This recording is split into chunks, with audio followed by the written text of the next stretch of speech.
जय हिंद। इससे पहले के ग्लैंड नाम के चैप्टर के पार्ट 1 में हमने आपको बहिर्स्रावी ग्रंथियों के बारे में बता दिए थे, और वही हम आपको बहिर्स्रावी ग्रंथि, अंतरस्रावी ग्रंथि और मिश्रित ग्रंथि में अंतर भी बता दिए थे। इस पार्ट में हम लोग अंतरस्रावी ग्रंथियों के बारे में एकदम डिटेल से चर्चा करेंगे। अंतरस्रावी ग्रंथि यानी इंडोक्राइन ग्लैंड, उस ग्लैंड को कहते हैं जिससे हार्मोन निकलता है और वो ब्लड से टच हो जाता है। ब्लड से टच हो जाता है, अतः इससे स्पष्ट होता है कि उस हार्मोन को निकलने के लिए कोई अलग से डक्ट यानी नली नहीं थी, अतः यह नलिका विहीन होती है, डक्टलेस होती है। इतना समझ में आ गया। अब अंतरस्रावी ग्रंथियों को हम लोग ना शरीर के हिसाब से ऊपर से लेकर नीचे तक लाइन बाय लाइन हम देखते चलेंगे। तो सबसे पहला आता है अंतरस्रावी ग्रंथि हाइपोथैलेमस। देखिए, हाइपोथैलेमस भले ग्रंथि में पढ़ना है, बट इसके बारे में डिटेल से जानकारी हम आपको ब्रेन नाम के चैप्टर में दे दी है। आप लोग को कंफ्यूजन क्यों होता है कि हर चीज हर जगह नहीं पढ़ना चाहिए, उस चीज को स्पेशली उस चैप्टर में देखिए, और जहां जितनी जरूरत हो उस चैप्टर में बस उतना ही ध्यान दीजिए। हाइपोथैलेमस एक छोटी सी ग्रंथि है, थैला है, जो ब्रेन में पाया जाता है। ये ब्रेन में पाया जाता है। ये कौन सा हार्मोन छोड़ता है? तो नर्वस हार्मोन छोड़ता है, और जिस वजह से ये पूरे अन्य अंतःस्रावी ग्रंथियों को कंट्रोल करता है। तो क्वेश्चन आएगा, वह कौन सी ग्रंथि है जो अन्य सभी ग्रंथियों को कंट्रोल करती है? तो हाइपोथैलेमस। ब्रेन में हम आपको बताए थे कि यही हाइपोथैलेमस है भूख, प्यास, ठंडी, गर्मी, बरसात, प्रेम, घृणा इत्यादि को नियंत्रित करता है। तो वो ब्रेन में समझेंगे। यहां बस इतना समझिए कि अंतःस्रावी जितनी भी ग्रंथियां हैं वो सबको सब कौन कंट्रोल कर देता है? हाइपोथैलेमस। कितना समझ में आ गया ब्रेन में। अब उसके बाद देखते हैं हम लोग पीनियल ग्रंथि। देखिए, ये दोनों आंख के बीच में शंकर जी की जहां तीसरी आंख है ना, उसी के जस्ट वहीं पे अगर हम ऐसे अगर यहाँ से छेद के अंदर घुसे 1 इंच, तो वहां पर मिलेगा एक छोटा सा ग्रंथि, पीनियल ग्रंथि। अब ये पीनियल ग्रंथि को ध्यान से समझिएगा। ये पीनियल ग्रंथि से 2 तरह का हार्मोन निकलता है, एक निकलता है मेलाटोनिन और एक निकलता है सेरोटोनिन। तो मेलाटोनिन और सेरोटोनिन दोनों के अलग अलग कार्य हैं।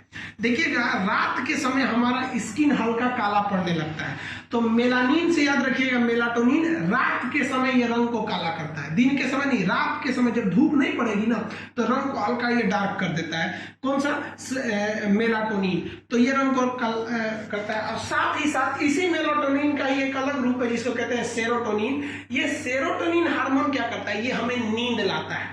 ये क्या लाता है? नींद लाता है। अब यह ध्यान से समझिए, इन दोनों में एक खासियत। सेरोटोनिन कहता है कि जब तक आंख पर रोशनी पहुंचेगी हम अच्छा से नींद नहीं लाएंगे, अतः अगर चाहते हो कि नींद अच्छी आए तो लाइट बंद करो। जैसे लाइट बंद होगी सेरोटोनिन निकलने लगेगा और अच्छी नींद आएगी। इसलिए आप लोग को भी देखते होंगे लॉज वगैरह में, जब नींद आता होगा तो आप लोग कहते हैं भाई लाइट बंद करो, अब सोने जा रहे हैं। समझ में आ गया। अब इसकी एक और खासियत समझिए। छोटे बच्चों में पीनियल ग्रंथि अधिक सक्रिय होती है।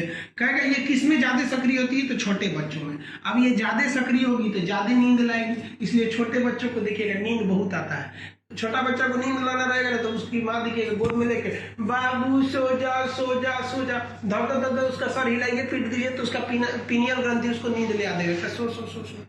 ये छोटे बच्चों में। जैसे जैसे हमारी उम्र बढ़ती है ना, ये पीनियल ग्रंथि उतना अच्छा से काम नहीं करता, इसलिए छोटे बच्चे को ज्यादा नींद आएगा।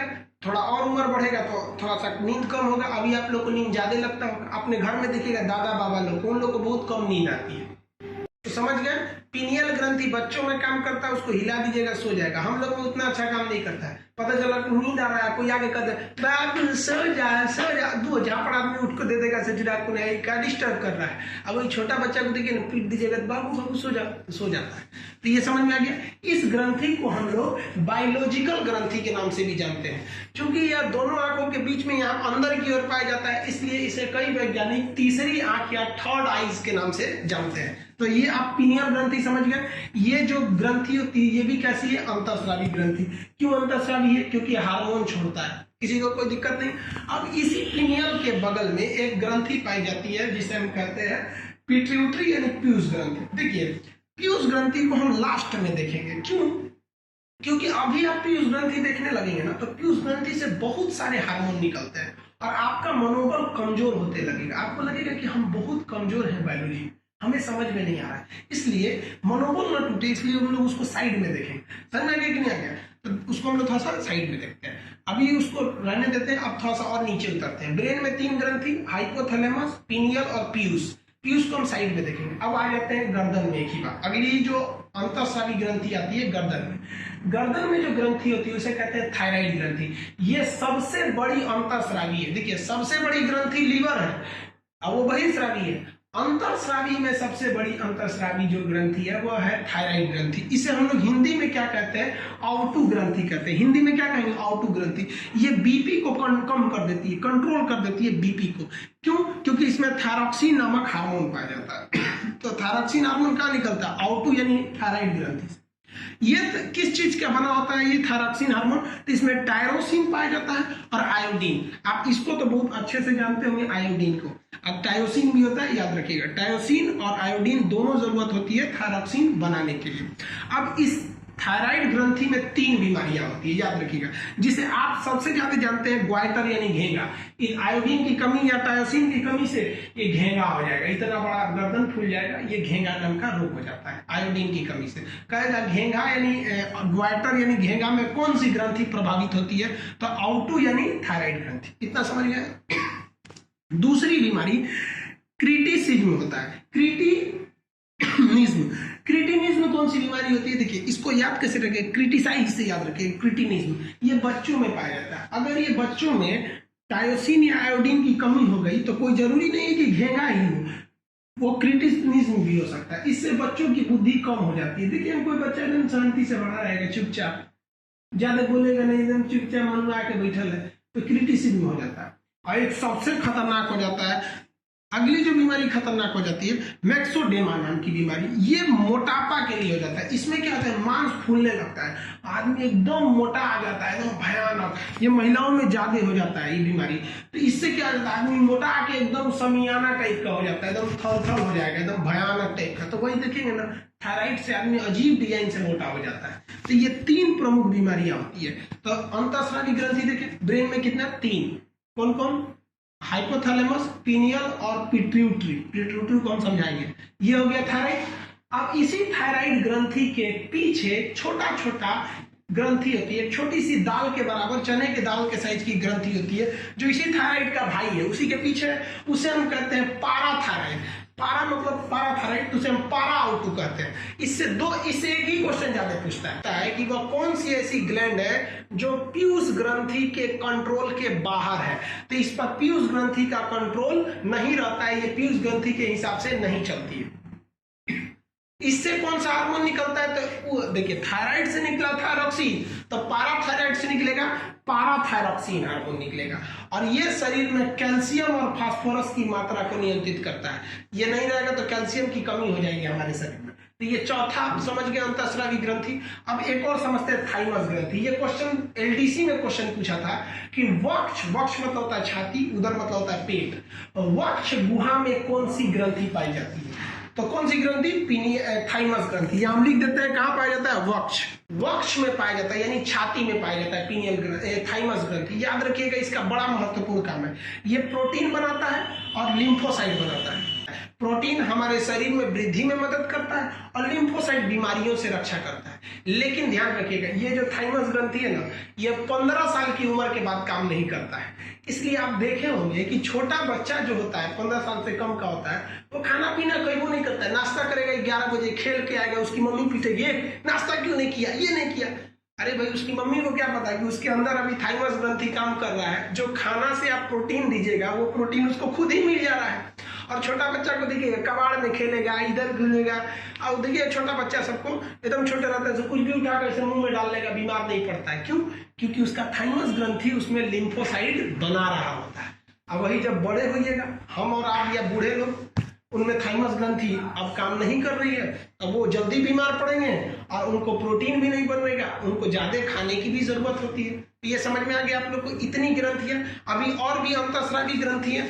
तो अभी यहाँ पे आप जब तक इनका ये 5 का आप स्क्रीनशॉट लीजिए, फिर हम अभी समझाते हैं कि अन्य अंतःस्रावी ग्रंथियों के बारे में।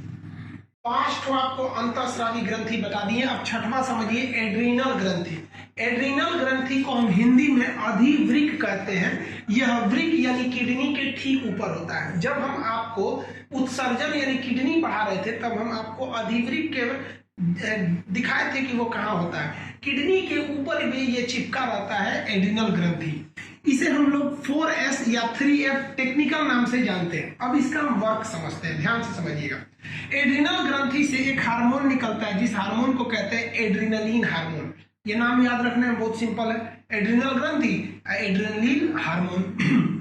यह हार्मोन तभी निकलता है जब हम बहुत इमरजेंसी केस में फंस जाए, किसी का एक्सीडेंट देख ले, या कोई हमें मारने आ जाए, या एकदम भयानक गुस्सा आ जाए, या बहुत टेंशन में आ जाए, तभी ये निकलता है। इससे बीपी ना एकदम भयानक तेज हो जाता है। बीपी क्या हो जाता है? बढ़ जाता है। याद करिए, थायराइड से बीपी घट जाता है। ये बीपी को क्या करता है? बढ़ा देता है, एकदम भयानक। आदमी दांत खिंचाने लगता है। और जिससे एड्रेनलिन निकल गया, इतना गुस्सा में आ जाएगा ना, अब मारेगा एक झापड़ तो दिन में तारा दिख जाएगा।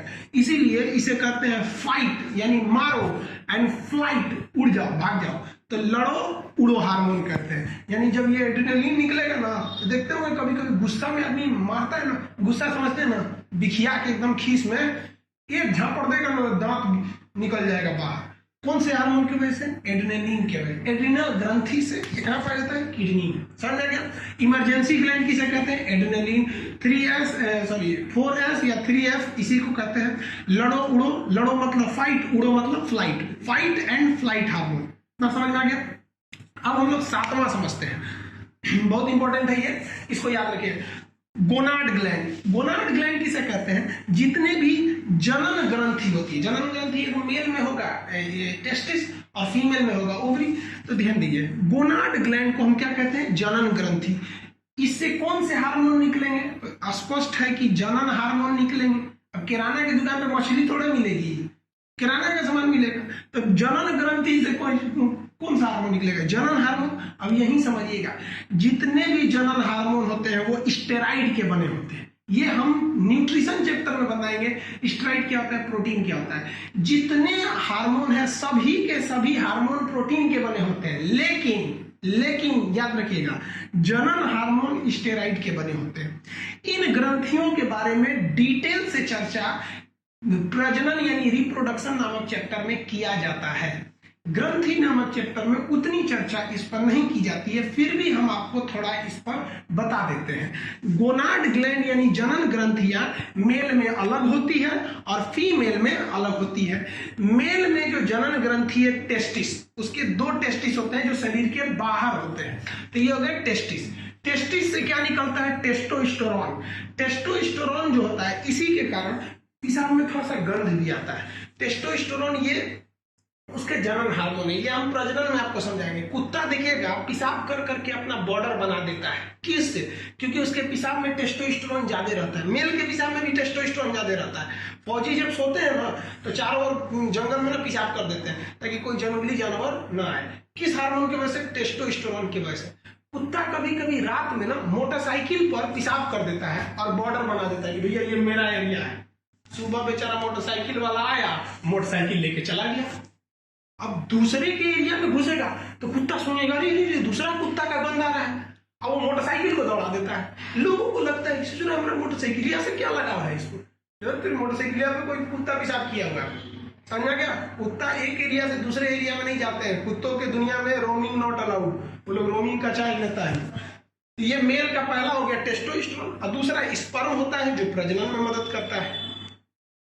फीमेल की बात करेंगे तो फीमेल में ओवरी भी 2 होती है। जिस तरह से मेल में 2 टेस्टिस होते हैं, उसी तरह फीमेल में 2 ओवरी होती है।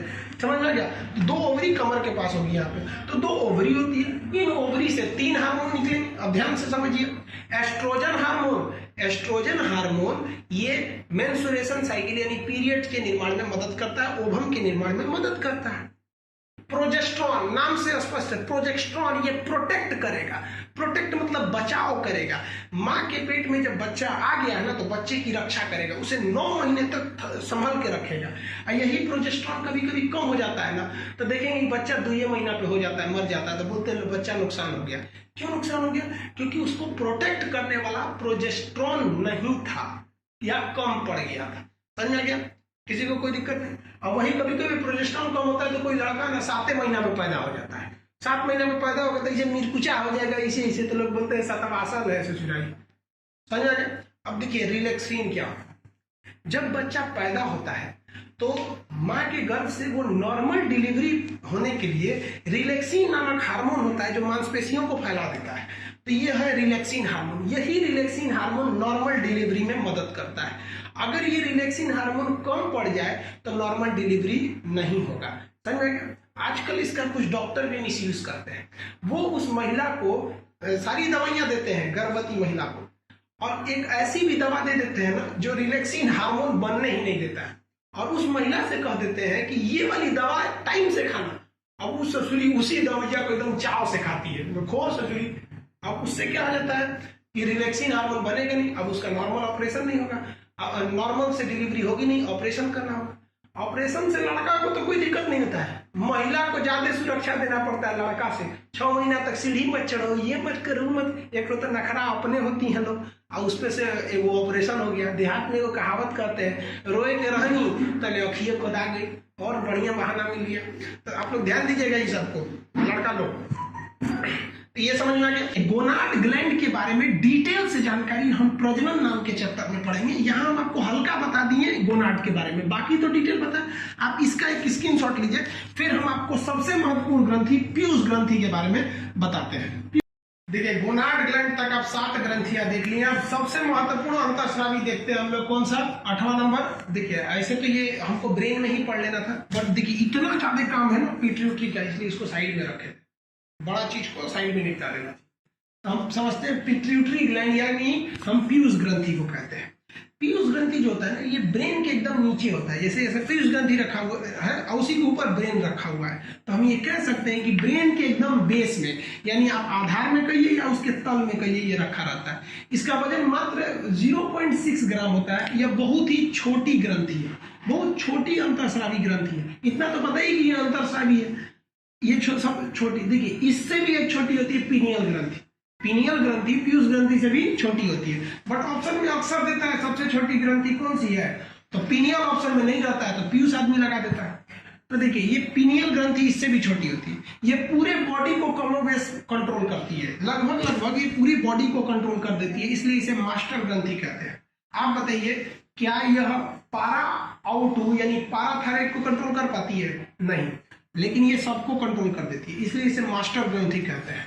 और ये हो गई मास्टर ग्रंथि। इसका मतलब हम ये कह सकते हैं कि सभी ग्रंथियों का यह बाप है पीयूष ग्रंथि। अब याद कीजिए, तो अगर ये पीयूष ग्रंथि बाप है तो दादा कौन है? हाइपोथैलेमस।